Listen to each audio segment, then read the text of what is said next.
Portuguese Prime Minister Antonio Costa is leading a country facing two very different realities.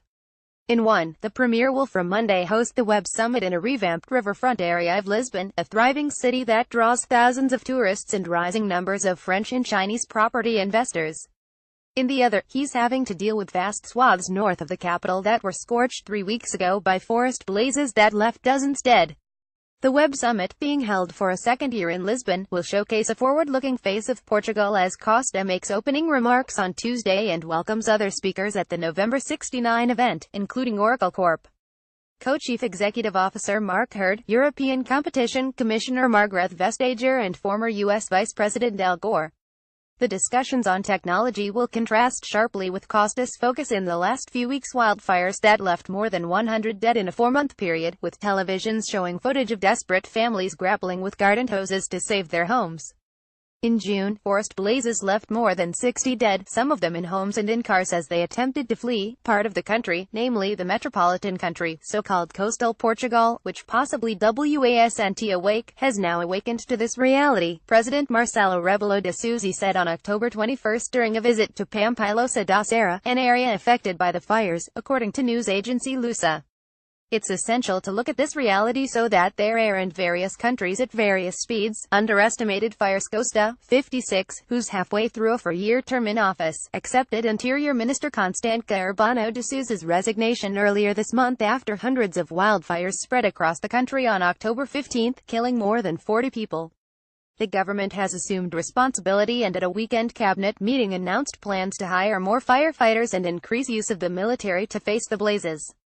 Villagers help extinguish a wildfire in Abrantes.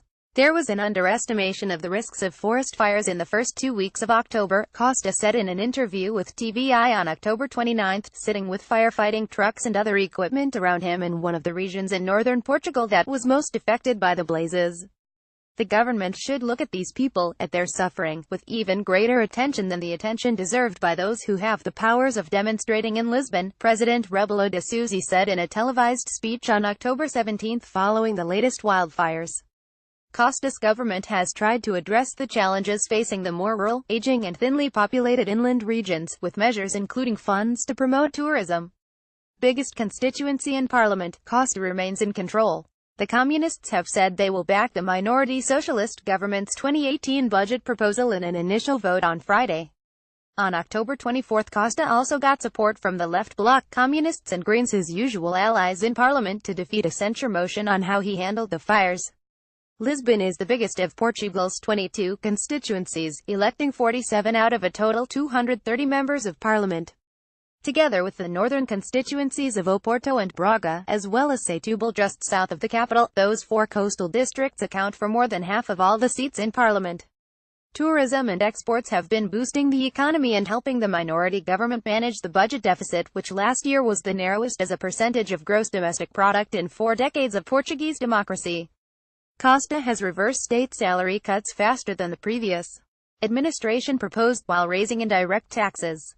Costa saw some endorsement for the government beyond Lisbon last month when his Socialist Party claimed its biggest victory in local elections, taking 38% of the vote and 159 of the country's 308 town halls. That vote was exactly 2 weeks before the latest October 15 surge in wildfires, which lifted this year's death toll above 100. "I'll carry this weight on my conscience until the last day of my life," Costa said in Parliament on October 18 as the country observed the second of 3 days of mourning, with assistance by Annabella Reis and Enrique Almeida.